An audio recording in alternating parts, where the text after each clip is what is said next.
আমন্ত্রণ রাতের বাংলাদেশে। শুরুতেই জানাবো শিরোনাম। শেখ হাসিনাকে ফেরত চেয়ে বাংলাদেশের চিঠির উত্তর দেয়নি ভারত, অনুরোধ পর্যালোচনা করা হচ্ছে জানালো দিল্লি। আমরা চিঠি পেয়েছি, চলমান বিচার ও দেশটির অভ্যন্তরীণ আইনি প্রক্রিয়ার অংশ হিসেবে অনুরোধটি পরীক্ষা করে দেখা হচ্ছে। মানবতা বিরোধী অপরাধে শেখ হাসিনার মৃত্যুদণ্ডের পূর্ণাঙ্গ রায় প্রকাশ, প্লট দুর্নীতি মামলার রায় কাল, ব্যাংকে গচ্ছিত স্বর্ণের বৈধতা খতিয়ে দেখছে দুদক। সম্পদ বিবরণীতে তিনি তার স্থাবর অস্থাবর সম্পদের বিস্তারিত বিবরণ দিয়েছেন। সেই বিবরণী, সেই সম্পদ বিবরণীতে এই স্বর্ণালঙ্কার আছে কি নাই সেটা আমরা দেখব। বাউলদের উপর হামলার ঘটনায় বিএনপি মহাসচিবের নিন্দা, বিগত দিনে দেশে হরিলুট চলেছে, অভিযোগ আমির খসরুর। 64 জেলায় এসপি পদায়নের প্রজ্ঞাপন, ওসিদেরও নিয়োগ হবে লটারিতে, একই দিনে নির্বাচন ও গণভোটের লক্ষ্যে মক ভোটিং করবে ইসি। এছাড়াও রাতের বাংলাদেশে থাকছে গেট খুললে সব লয়ে গেছে, আইয়া কোনো পাই নাই। অনেক লোকজন এখনো না খায় আছে, কালকে থেকে কোনো খাবার খায়নি, কাপড় চোপড় নাই, এটা কম্বল নাই, কোনোই নাই। আগুনে পোড়া করাইল বস্তিতে খাবার আর পানির সংকট, অজানা ভবিষ্যতের শঙ্কায় বাসিন্দারা, ঘুরে দাঁড়াতে সহায়তা কামনা।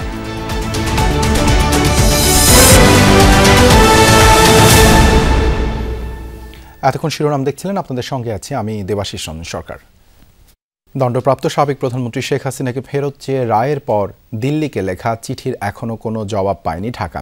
পররাষ্ট্র উপদেষ্টা বলেছেন, বছর পার হলেও এই ইস্যুতে প্রথম চিঠির জবাবই দেয়নি ভারত, তাই এবারের চিঠির জবাব এক সপ্তাহের মধ্যে আসবে, সরকার তা প্রত্যাশাও করে না।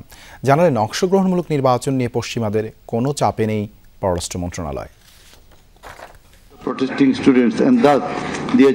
মানবতা বিরোধী অপরাধ প্রমাণিত হওয়ায় সাবেক প্রধানমন্ত্রী শেখ হাসিনাকে গত 17 নভেম্বর মৃত্যুদণ্ড দেয় আন্তর্জাতিক অপরাধ ট্রাইব্যুনাল।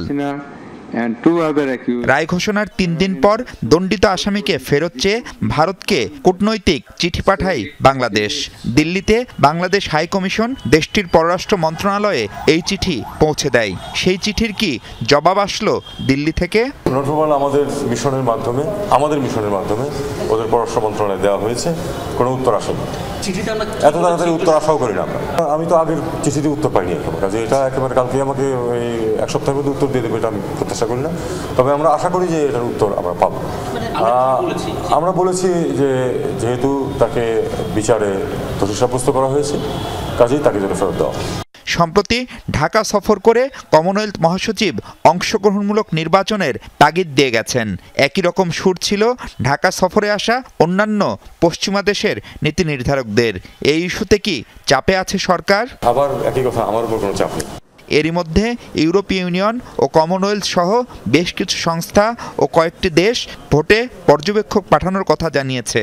সেক্ষেত্রে ভারত নির্বাচন পর্যবেক্ষক পাঠালে তাতে কি অনুমতি দেবে অন্তর্বর্তী সরকার? এটা পুরোপুরি নির্বাচন কমিশনের বিষয়, এটাতে আমাদের কোনো ভূমিকা নেই। এমনকি আমরা যারা আসবে তাদেরকে কোনো সহায়তা করতেও যাবো না যদি না নির্বাচন কমিশন আমাদেরকে বলে।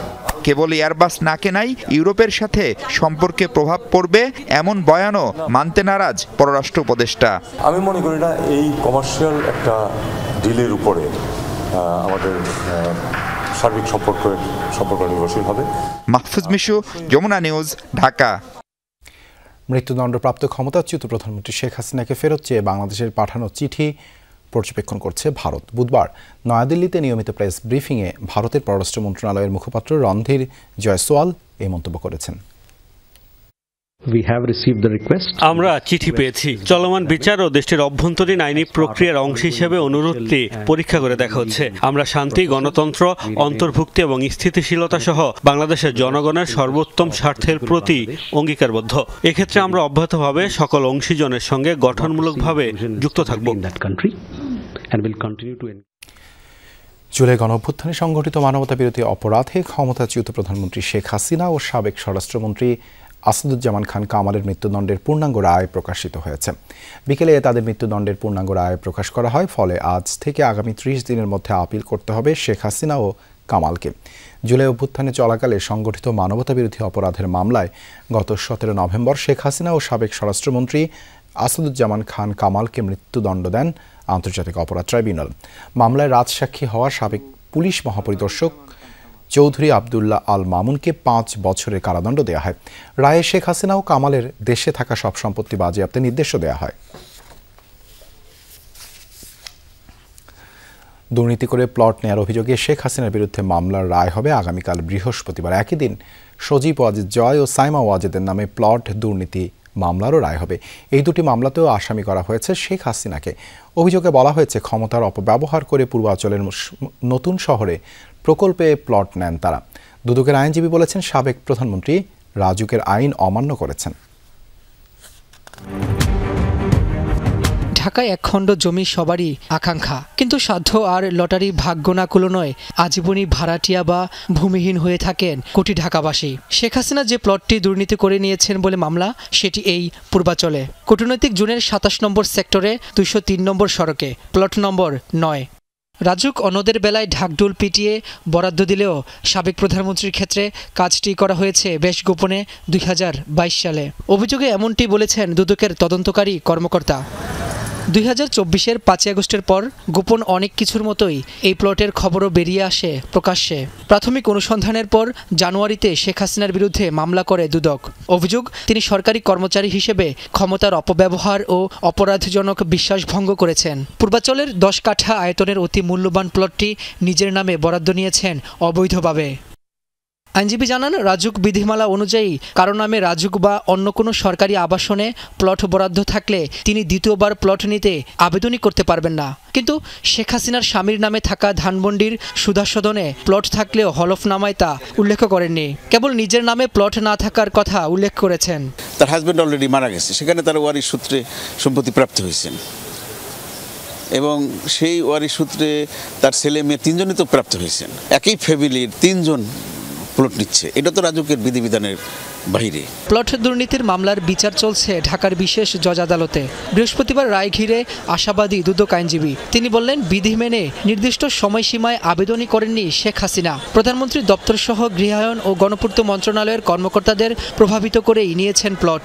বরাদ্দ দেওয়ার কাজে অবৈধভাবে আর্থিক সুবিধা গ্রহণ করেন গণপূর্তের সিনিয়র সচিব পুরবী গুলদার ও কাজী ওয়াসি সহ অনেকে। হলফনামা দিচ্ছে, এটা তো তারা মিথ্যা হলফনামা প্রদান করছে। মিথ্যা হলফনামাকে তারা সত্য হলফনামা ধরে প্লট দিয়ে দিচ্ছে। শুধু শেখ হাসিনা নন, পূর্বাচলে একসঙ্গে মোট 6টি প্লট বরাদ্দ নিয়েছেন তার পরিবারের সদস্যরা। প্রত্যেকটি প্লট বরাদ্দে দুর্নীতির অভিযোগ এনে মামলা হয়েছে আলাদা আলাদা। বৃহস্পতিবার প্লট দুর্নীতির মামলার রায়ও ঘোষণা হবে আদালতে। দুদকের দাবি, প্রধানমন্ত্রীর ক্ষমতার অপব্যবহার করে প্লট নেন শেখ হাসিনা ও তার বোনের পরিবার। এছাড়া শেখ রেহানা ও তার মেয়ে টিউলিপ সিদ্দিকের প্লট দুর্নীতির মামলার রায় দেওয়া হবে আগামী 1 ডিসেম্বর। প্লট দুর্নীতির পৃথক এই 4টি মামলার অভিযোগ প্রমাণিত হলে শেখ হাসিনা ও তার পরিবারের সদস্য ছাড়া যারা প্রধান আসামি রয়েছেন তাদের কি সাজা হতে পারে? প্রত্যাশা করেছি সর্বোচ্চ শাস্তি, যাবজ্জীবন। রাব্বি হোসেন, যমুনা নিউজ, ঢাকা। সাবেক প্রধানমন্ত্রী শেখ হাসিনা ও পরিবারের নামে অগ্রণী ব্যাংকের ভল্টে পাওয়া 832 ভরি স্বর্ণের বৈধতা খতিয়ে দেখছে দুদক। যাচাই করেছে 2 ভল্টে থাকা শেখ হাসিনা, শেখ রেহানা ও সাইমা ওয়াজেদের নামে কত ভরি স্বর্ণ আছে। সংস্থাটির মহাপরিচালক বলেন, স্বর্ণের মূল্য নির্ধারণ শেষে সংশ্লিষ্ট ব্যক্তিদের মালিকানা ও আইনগত দায় নিরূপণ করা হবে। অগ্রণী ব্যাংকের মতিঝিল প্রিন্সিপাল শাখায় মঙ্গলবার রাতে অভিযান চালায় দুর্নীতি দমন কমিশন। সংস্থাটির কাছে তথ্য ছিল ব্যাংকটির 2টি ভল্টে ক্ষমতাচ্যুত প্রধানমন্ত্রী শেখ হাসিনার স্বর্ণ অলংকার রক্ষিত আছে। দুর্নীতি দমন কমিশনের অনুসন্ধানকারী কর্মকর্তার আবেদনের প্রেক্ষিতে বিজ্ঞ আদালত লকার খোলার অনুমতি দিয়ে থাকে। শেখ হাসিনার অবৈধ সম্পদের খোঁজে ভল্টগুলো খুলতে আদালত থেকে আগেই অনুমতি নেওয়া হয়। অভিযানে দুদক সহ রাষ্ট্রীয় বিভিন্ন সংস্থার সদস্যরাও ছিল। দুদকের মহাপরিচালক জানান, হাসিনা ও তার মেয়ে পুতুলের নামে থাকা 751 নম্বর ভল্টে পাওয়া গেছে 4923.60 গ্রাম বা 422 ভরি স্বর্ণ। আর হাসিনা ও শেখ রেহানার নামে থাকা 753 নম্বর ভল্টে পাওয়া গেছে 4723.56 গ্রাম বা 410 ভরি স্বর্ণ। সব মিলিয়ে ভল্ট থেকে শেখ হাসিনা ও পরিবারের 832 ভরি স্বর্ণ পাওয়া গেছে। এর মধ্যে অলংকার সহ আছে স্বর্ণের নৌকা ও বিভিন্ন শোপিস। এছাড়া পূবালী ব্যাংকের ভল্ট পরীক্ষা করা হলেও সেখানে কিছু মেলেনি। অগ্রণী ব্যাংক প্রিন্সিপাল শাখায় শেখ হাসিনা ও শেখ রেহানা সিদ্দিকীর নামে থাকা লকার নাম্বার 753 খোলার পর 410.25 ভরি স্বর্ণ পাওয়া যায়। মোট দুটি লকারে, অগ্রণী ব্যাংকের দুটি লকারে 832.51 ভরি স্বর্ণালঙ্কার পাওয়া যায়। 832 ভরি স্বর্ণের মধ্যে শেখ হাসিনা, শেখ রেহানা ও সাইমা ওয়াজেদ পুতুলের নামে আলাদা করে কত ভরি স্বর্ণ আছে তা যাচাই করছে দুদক। পাশাপাশি খতিয়ে দেখছে এই স্বর্ণের বৈধতাও। অনুসন্ধানকারী কর্মকর্তা যারা রয়েছেন তারা হচ্ছে যে এগুলি পৃথক করবেন, কার কোন অংশটুকু আছে। সম্পদ বিবরণী তিনি তার স্থাবর অস্থাবর সম্পদের বিস্তারিত বিবরণ দিয়েছেন। সেই বিবরণী, সেই সম্পদ বিবরণীতে এই স্বর্ণালঙ্কার আছে কি নাই সেটা আমরা দেখব। যদি সেই বিবরণীর বাইরে তার নামে সম্পদ পাওয়া যায়, আপনারা বুঝতে পারছেন যে সেটা তার জ্ঞাত আয়ের উৎস বহির্ভূত সম্পদ হিসাবে সেটা বিবেচিত হবে। এছাড়া 2 কোটি টাকার অবৈধ সম্পদ ও 12.5 কোটি টাকার সন্দেহজনক লেনদেনের অভিযোগে সাবেক জনপ্রশাসন মন্ত্রী ফরহাদ হোসেন ও তার স্ত্রীর বিরুদ্ধে মামলা করেছে দুদক। মন্ত্রী হিসাবে দায়িত্ব পালনকালে জ্ঞাত আয়ের উৎসের সাথে অসঙ্গতিপূর্ণ। রাজীব আহমেদ, যমুনা নিউজ, ঢাকা। করাইল বস্তিতে অগ্নিকাণ্ডের সুষ্ঠু তদন্ত দাবি করেছেন বিএনপি মহাসচিব মির্জা ফখরুল ইসলাম আলমগীর। ভুক্তভোগীদের ক্ষতিপূরণ দিতে সরকারের প্রতি আহ্বান জানান তিনি। ঠাকুরগাঁয়ে এক অনুষ্ঠানে বাউলদের উপর হামলার ঘটনায় উগ্র ও ধর্মান্ধদের দায়ী করেন বিএনপি মহাসচিব। আলাদা অনুষ্ঠানে দলটির স্থায়ী কমিটির সদস্য আমির খসরু মাহমুদ চৌধুরী বলেন, বিগত দিনে ব্যাংক, বিমা খাতে হরিলুট চলেছে। আগামীতে জবাবদিহিতার আওতায় আসবে সব আর্থিক খাত। মঙ্গলবার সন্ধ্যায় করাইল বস্তিতে লাগে এই যাবৎকালের সবচেয়ে ভয়াবহ আগুন। পুড়ে ছাই হয়ে যায় শত শত ঘরবাড়ি। আগুনের ভয়াবহতায় নিঃস্ব, বাস্তুহারা, হতদরিদ্র বস্তিবাসী। বুধবার দুপুরে ঠাকুরগাঁও জেলা বিএনপির নতুন কার্যালয় উদ্বোধন করেন বিএনপি মহাসচিব মির্জা ফখরুল ইসলাম আলমগীর। এ সময় অগ্নিকাণ্ডের জন্য নির্বাপন ব্যবস্থার অভাব আর আইনের সঠিক প্রয়োগ না থাকাকে দায়ী করেন। আহ্বান জানান ভুক্তভোগীদের ক্ষতিপূরণ দেয়ার।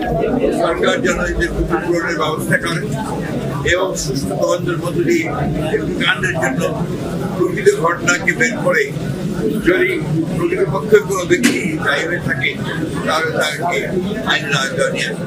এদিকে ঠাকুরগাঁওয়ে বিএনপি মহাসচিবের নিজ নির্বাচনী এলাকায় বাউল আবুল সরকারের মুক্তির দাবিতে আয়োজিত প্রতিবাদ সমাবেশে হামলার ঘটনা ঘটে। এই ধরনের হামলায় জড়িতদের সুষ্ঠু বিচারের দাবি জানান মির্জা ফখরুল।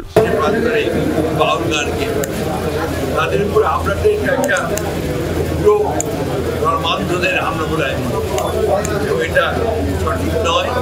এই ধরনের হিংসার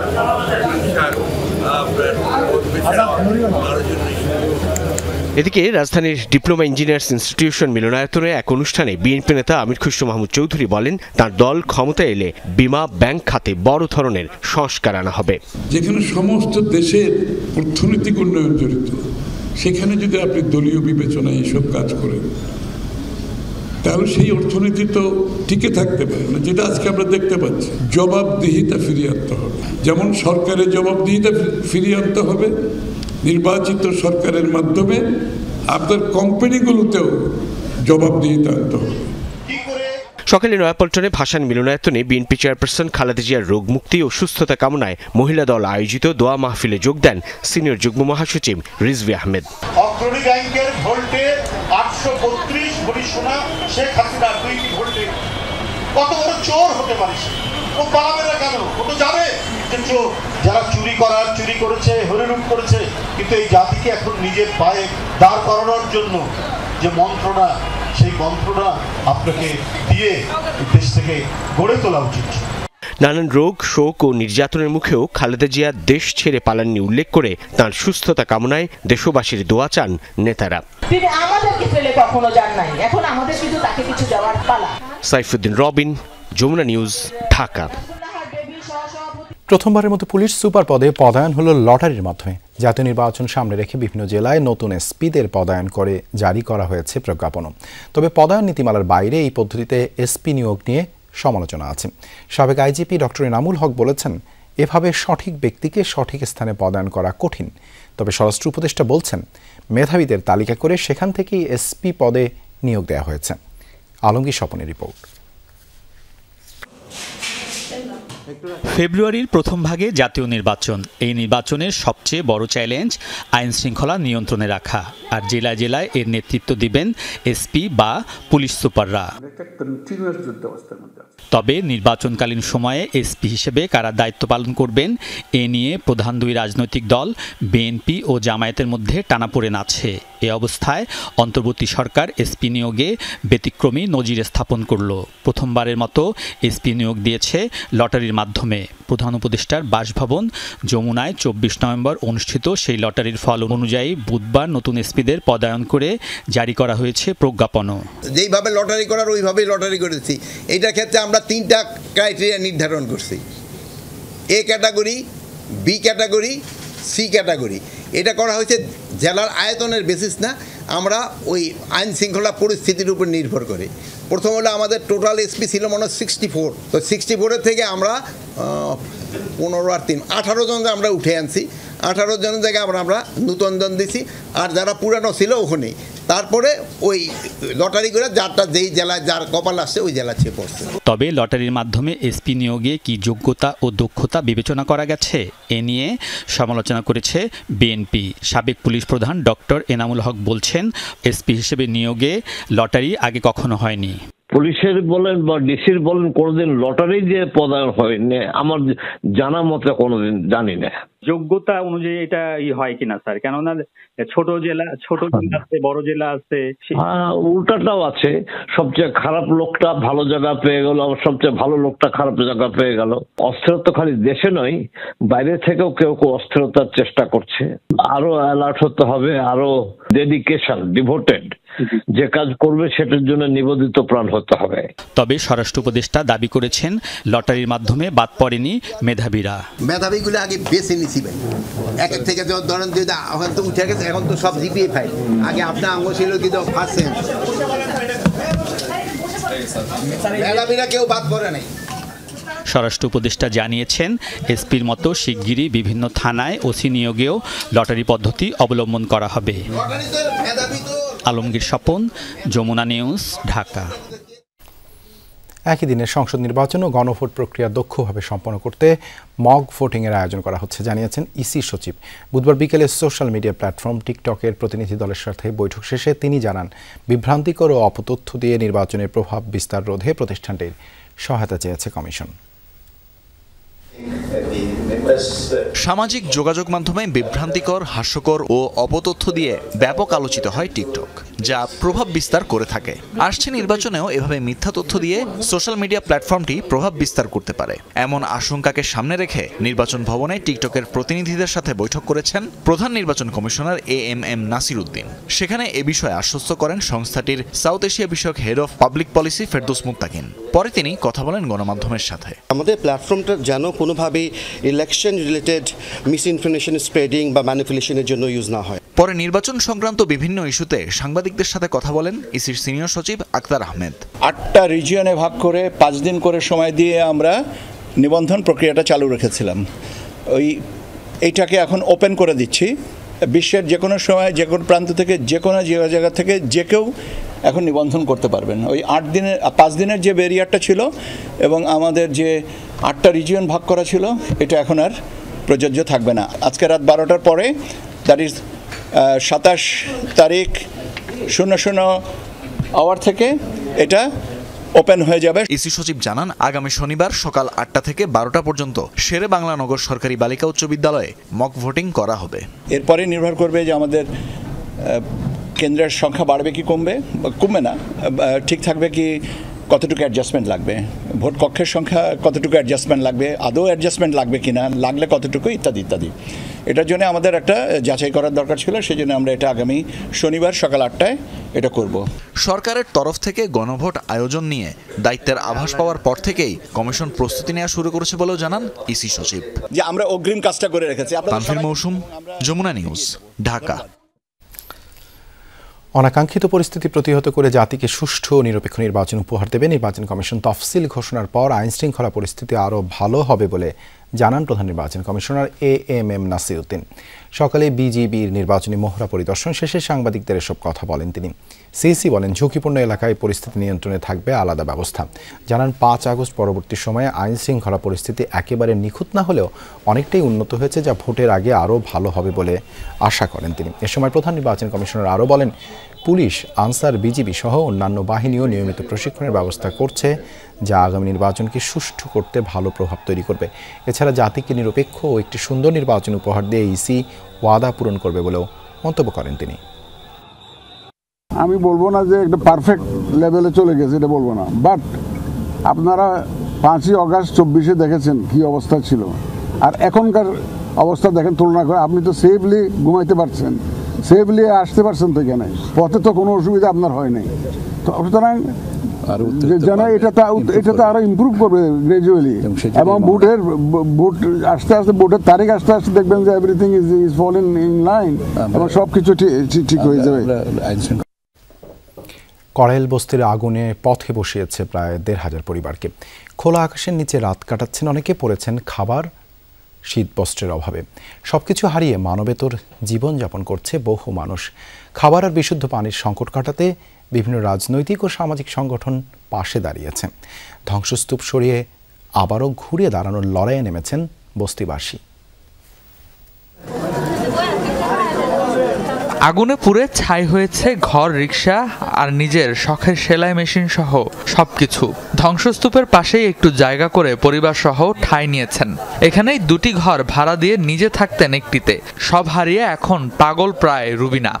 আগুন লাগছে, বাস্ট হয়েছে, এখান থেকে আবার বাড়ি ধরে লাগছে, আর আমরা গেছি গেট খুললে সব লইয়া গেছে, আইয়া কোনো পাই নাই, ফুইরাও গেছে, লইয়াও গেছে। তার মতোই কড়াইল বস্তির আগুনে গৃহহীন প্রায় 1,500 পরিবার দিন কাটাচ্ছেন খোলা আকাশের নিচে। অনেকেই পড়েছেন খাবার, শীত বস্ত্র সহ নানা সংকটে। খাবার দাবার দিছে, এখানে তো যে মুসলমান খোলা একবারে, কাপড় চোপড় নাই, এটা কম্বল নাই, কোনোই নাই। কালকে সারা রাত রাস্তায় ছিলাম, আজকেও সারাদিন রাস্তায় ছিলাম। আমরা বিভিন্ন জায়গাতে আমরা কাপড় সংগ্রহ করতেছি, এবং আজকে সন্ধ্যার পর থেকে অন্তত মানুষজনকে শীতের সময় আমরা সেই কাপড়গুলো আমরা বিতরণ শুরু করব। যদিও বিএনপি, জামাত সহ বিভিন্ন রাজনৈতিক দল ও সংস্থার পক্ষ থেকে দেয়া হয়েছে খাবার পানীয়, কিন্তু তা চাহিদার তুলনায় অপ্রতুল বলছেন ভুক্তভোগীরা। খাবার দিতেছে সকাল থেকে, যারা পাইতেছে আর যারা পাইতেছে না তারা ওরকমই থাকতেছে। 10,000 কয় কারা 1500, 10,000 কই মানুষ আর কই 1500, 10,000 রাইতের দিন। খাবার ভর্তি ট্রাক এলে এভাবেই হুমড়ি খেয়ে পড়ছেন বস্তির অসহায় ক্ষুধার্ত মানুষেরা। সকাল থেকেই সংকট খাবার পানির। কেউ কেউ সকালে খাবার পেলেও দুপুর কাটিয়েছেন অনাহারে। বাইরের অনুপ্রবেশকারীদের কারণেও খাবার সংকটের অভিযোগ করেন কেউ কেউ।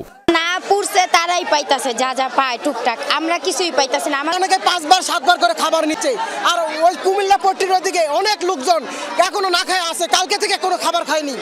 বিভিন্ন প্রতিষ্ঠানের ছোটখাটো সাহায্যের পাশাপাশি ক্ষতিগ্রস্তদের পুনর্বাসন ও বস্তিবাসীর সুরক্ষায় সরকারের কার্যকর পদক্ষেপ চায় ক্ষতিগ্রস্ত পরিবারগুলো। রেদওয়ান আহমেদ, যমুনা নিউজ। বাউল আবুল সরকারের মুক্তির দাবি ও প্রতিবাদের সময় হামলা হয়েছে খুলনায়। বুধবার বিকেলে নগরীর শিববাড়ি মোড়ে এই ঘটনা ঘটে। প্রত্যক্ষদর্শীরা জানায়, গণতান্ত্রিক ছাত্র জোটের ব্যানারে বিক্ষোভ মিছিলের আয়োজন করা হয়। এ সময় ছাত্র জনতা পরিচয় ওই মিছিলে হামলা করে কয়েকজন। গণতান্ত্রিক ছাত্র জোটের নেতাকর্মীদের মারধর করে ব্যানারে আগুন দেয়া হয়।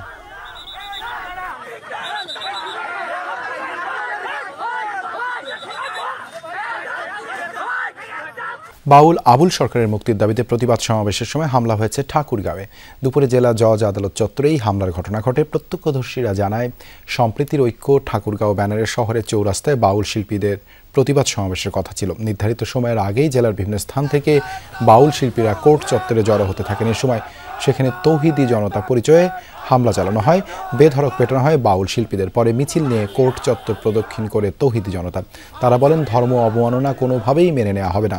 এদিকে হামলার ঘটনায় বাউল শিল্পীদের কোনো বক্তব্য পাওয়া যায়নি।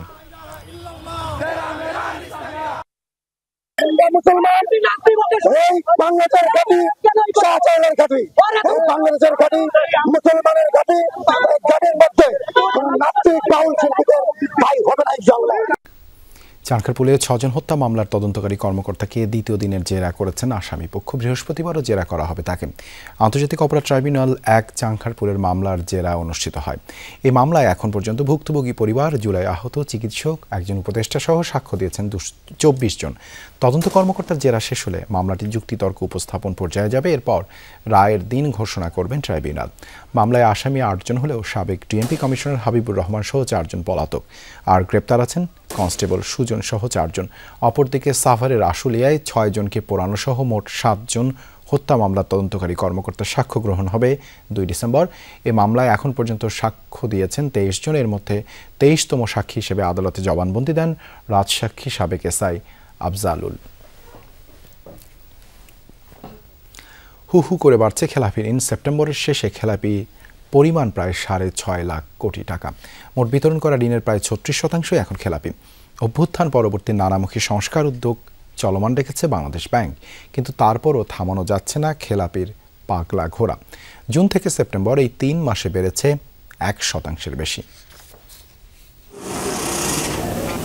কোনো ঋণ বা ঋণের কিস্তি নির্দিষ্ট সময়সীমার মধ্যে পরিশোধ না করা হলেই তা খেলাপি ঋণ হিসেবে বিবেচিত।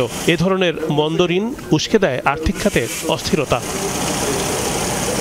দুপুরে খেলাপি ঋণের হালনাগাদ তথ্য প্রকাশ করেছে বাংলাদেশ ব্যাংক। আগের সব রেকর্ড ভেঙে গেল সেপ্টেম্বর পর্যন্ত ব্যাংক খাতে খেলাপি ঋণের পরিমাণ এখন 6,40,000 কোটি টাকা, যা মোট বিতরণ করা ঋণের 35% বেশি। মোট বিতরণকৃত ঋণ 18,03,000 কোটি টাকা। এখন থেকে গ্রোস হিসেবে খেলাপি ঋণের তথ্য প্রকাশ করবে বাংলাদেশ ব্যাংক। নেট এনপিএল হচ্ছে সেপ্টেম্বরে হয়েছে 26.40, যেটা 30 জুন ছিল 25.08, অর্থাৎ এই কোয়ার্টারে 1.32% বেড়েছে। ঋণের যে আমরা নতুনভাবে যে অ্যাসেট কোয়ালিটি রিভিউ করেছি, এটাই আসলে অনেক বেশি বাড়িয়েছে, যেগুলো এর আগে আমাদের করা হয়নি। গেল জুন থেকে সেপ্টেম্বর এই 3 মাসে খেলাপি বেড়েছে প্রায় 1.5%। জুন শেষে খেলাপির পরিমাণ ছিল 6,08,000 কোটি টাকা। সময়ের সাথে সাথে এটা কিন্তু বাড়বে, একটা লেভেলে যাওয়ার পরে হয়তো সেটা কমার দিকে যাবে। তো প্রবলেমটা identification fine, but at the same time শুধু এটা হলেই কিন্তু চলবে না। আমি মনে করি এর ভিতরে আবার কোন ধরনের এনপিএল কতটুকু সেটা বের করা জরুরি। বাংলাদেশে ট্রেডের এনপিএল কিন্তু রিলেটিভলি হায়ার। ঋণের বিপরীতে অর্থ সংরক্ষণ চিত্র টেকসই নয়। সেপ্টেম্বর শেষে প্রভিশন ঘাটতি 3,40,000 কোটি টাকা। এ সময় সংরক্ষণ করা হয় 1,30,000 কোটি টাকা। ধরেন যেসব লোনগুলো আগে চিন্তা করা হয় নাই যে পার্ট অফ দ্য এনপিএল অথবা স্ট্রেস অ্যাসেট, লাইক ধরেন এসালম অর বেক্সিমকো, এখন এরা দুজনই তো প্রায় 3 লক্ষ কোটি টাকা কিংবা তার চেয়ে বেশি। এবং তারও অনেক অ্যাফিলিয়েটস, বন্ধুবান্ধব আছে যারা তাদের নামের ইউজ করে লোন নিয়েছে, যারা এখন maybe on the run or hide out, তাহলে তো ওই টাকাটা ফেরত আসছে না। ব্যাংক খাতের সংস্কার চলমান, ঋণ বিতরণেও আগের চেয়ে বেড়েছে সতর্কতা, কিন্তু নিয়ন্ত্রণে আসছে না খেলাপির অঙ্ক। রিমন রহমান, যমুনা নিউজ, ঢাকা। লালদিয়া ও পানগাঁও টার্মিনালের ইজারা চুক্তি বাতিল এবং এনসিটিসি সহ চট্টগ্রাম বন্দরের টার্মিনাল পরিচালনায় বিদেশি অপারেটর নিয়োগ বন্ধের দাবিতে অবরোধ কর্মসূচি পালন করেছে শ্রমিক কর্মচারী ঐক্য পরিষদ। এতে সড়কের উভয় পক্ষে দীর্ঘ যানজট সৃষ্টি হয়। সন্ধ্যা নাগাদ যান চলাচল স্বাভাবিক হতে থাকে। এর আগে সকাল 10টা থেকে বন্দরনগরীর ইশাক ডিপো সংলগ্ন টোল প্লাজা, হালিশহর বড়পোল এবং সল্টখোলা ক্রসিং এর সি মেন্স হোস্টেলের সামনে সড়ক অবরোধ করা হয়। এ সময় চট্টগ্রাম শ্রমিক কর্মচারী ঐক্য পরিষদের নেতারা অভিযোগ করেন, বিদেশিদের কাছে বন্দর তুলে দেওয়ার পায়তারা চলছে। বিদেশির হাতে তুলে দিয়ে আমার দেশের সম্পদকে অন্যদেরকে দিয়ে দেবেন। বিগত ফ্যাসিস্ট সরকারের যে প্রজেক্ট, সেই প্রজেক্টটি কেন এগিয়ে নিয়ে যাচ্ছে? 8 ঘন্টা ধরে চলছে হংকং চায়নার একটি হাউসিং কমপ্লেক্সে লাগা আগুন। এ পর্যন্ত উদ্ধার হয়েছে 1 ফায়ার ফাইটার সহ 13 জনের মরদেহ। আগুন নেভাতে কাজ করছে ফায়ার সার্ভিসের 7 শতাধিক কর্মী। দেশটির উত্তরাঞ্চলে তাইপো ডিস্ট্রিক্টের ওয়াং ফুক কোর্টটিতে 8টি ব্লকে রয়েছে প্রায় 2000 ফ্ল্যাট। বিকেল গড়িয়ে রাত হয়েছে, এখনও দাউ দাউ করে জ্বলছে আগুন। প্রাণপণ চেষ্টা করেও হংকংয়ের উত্তরাঞ্চলীয় তাইপো ডিস্ট্রিক্টের ওয়াংফুক কোর্ট হাউজিং কমপ্লেক্সে লাগা আগুন নিয়ন্ত্রণে আনতে ব্যর্থ ফায়ার সার্ভিসের কর্মীরা। স্থানীয় সময় আনুমানিক বিকাল 3টায় আগুন লাগার খবর পায় ফায়ার সার্ভিস। এরপর থেকে চলছে নেভানোর প্রচেষ্টা। হাউজিং কমপ্লেক্সটিতে 8টি ব্লকে রয়েছে প্রায় 2000 ইউনিট। দেশটির সবশেষ আদমশুমারি অনুযায়ী সেখানে বাস 4600 মানুষের। তবে বর্তমানে সংস্কার কাজ চলায় সেখানে কত মানুষ ছিল সেটি নিশ্চিত নয়। এই অগ্নিকাণ্ডকে লেভেল 5 ক্যাটাগরিতে শ্রেণীভুক্ত করা হয়েছে। ভয়াবহতার মাপকাঠিতে এটি সর্বোচ্চ। হঠাৎ বিকট শব্দ শুনতে পাই, পরে বাইরে তাকিয়ে দেখলাম আগুন জ্বলছে। বাইরে এসে শুনি কমপ্লেক্সের 5 নম্বর ব্লকে ভয়াবহ আগুন লেগেছে। সত্যি বলতে এতগুলো ব্লকে আগুন লেগেছে দেখে মন খারাপ হয়েছে। অনেকের ঘর পুড়ে ছাই হয়ে গেছে, এখনো চারপাশে আগুন জ্বলছে, ভয় লাগছে খুব। হাসপাতালে চিকিৎসাধীন আহতদের মধ্যে বেশ কয়েকজনের অবস্থা আশঙ্কাজনক। নিখোঁজদের উদ্ধারের চেষ্টা চালাচ্ছে ফায়ার সার্ভিস। ভবনের চারপাশে নির্মাণ শ্রমিকদের কাজের জন্য বাঁশের মাচা তৈরি করা হয়েছিল। এতেই আগুন দ্রুত ছড়িয়ে পড়ে ভয়াবহ রূপ নিয়েছে। এরই মধ্যে আশপাশের ভবনের বাসিন্দাদের নিরাপদে সরিয়ে নেওয়া হয়েছে। খোলা হয়েছে অস্থায়ী আশ্রয়কেন্দ্র ও হেল্প ডেস্ক। আগুন লাগার কারণ এখনো জানা যায়নি। প্রাণহানি ও নিখোঁজের সংখ্যা আরও বাড়তে পারে বলে শঙ্কা কর্তৃপক্ষের। মোস্তফা মাহমুদ, যমুনা নিউজ। বিশ্বের সবচেয়ে জনবহুল শহরের তালিকায় দ্বিতীয় স্থানে উঠে এলো ঢাকার নাম। বৃদ্ধি পেতে পেতে ঢাকা এখন 3.5 কোটিরও বেশি জনসংখ্যার এক মেগা সিটি। 2050 সালের মধ্যেই দখলে নেবে শীর্ষস্থান, এমনটাই বলছে জাতিসংঘের নতুন প্রতিবেদন। জাদুর শহর ঢাকা, উন্নত জীবন আর কাজের সন্ধান, এই দুই আশায় ভর করে প্রতিনিয়তই শহরটিতে পাড়ি জমাচ্ছে দেশের প্রত্যন্ত অঞ্চলের লাখো মানুষ। ফলাফল, এক সময়ের শান্তশিষ্ট নগরী আজ 3,66,00,000 বাসিন্দার এক মেগাসিটি। লোকসংখ্যা বিবেচনায় সম্প্রতি বিশ্বের সবচেয়ে জনবহুল শহরগুলোর একটি তালিকা প্রকাশ করেছে জাতিসংঘ, যার নাম দি ওয়ার্ল্ড আরবানাইজেশন প্রসপেক্ট। এতে দ্বিতীয় অবস্থানে রয়েছে বাংলাদেশের রাজধানী ঢাকা। 2018 সালেও ছিল তালিকার 9 নম্বরে। রিপোর্টে বলা হয় 2050 সালের মধ্যে বিশ্বের সবচেয়ে জনবহুল শহরে পরিণত হবে ঢাকা। জনসংখ্যা ছাড়াবে 5 কোটি। রাজধানী কেন্দ্রিক অর্থনীতি, ব্যবসা আর জলবায়ু পরিবর্তনের মতো ফ্যাক্টরগুলোকে দেখানো হয়েছে পেছনের কারণ হিসেবে। এবার বিশ্বের জনবহুল শহরগুলোর মধ্যে শীর্ষস্থান ইন্দোনেশিয়ার রাজধানী জাকার্তার, যেখানে প্রায় 4,19,00,000 মানুষের বসবাস। অথচ 2018 সালে জরিপে ঘনবসতিপূর্ণ শহরটির অবস্থান ছিল 30 নম্বরে। জনসংখ্যা ছিল মাত্র 1,20,00,000। বরাবরের মতোই মেগাসিটির তালিকায় ছিল চীন ও ভারতের কয়েকটি জনবহুল শহর। 3 কোটির বেশি বাসিন্দা নিয়ে র্যাঙ্কিংয়ের চতুর্থ অবস্থানে নয়াদিল্লি, আর 2,25,00,000 জনসংখ্যার কলকাতা রয়েছে 9 নম্বরে। অন্যদিকে চীনের সাংহাই ও গুয়াংজু শহরের অবস্থান তালিকার 5ম ও 6ষ্ঠ স্থানে। দুই শহরেরই জনসংখ্যা প্রায় 3 কোটি ছুঁই। এদিকে বিশ্বের সবচেয়ে জনবহুল শহর থেকে তৃতীয় স্থানে নেমেছে জাপানের রাজধানী টোকিও। শহরটির বর্তমান বাসিন্দা 3,34,00,000। শুধু তাই নয়, বিশ্বের 33 মেগাসিটির 19টি এশিয়ার, যার মধ্যে 9টি শীর্ষ 10-এ অবস্থিত। জাতিসংঘের প্রতিবেদন অনুযায়ী মিশরের কায়রো এশিয়ার বাইরের একমাত্র শহর যার অবস্থান এই শীর্ষ 10-এ।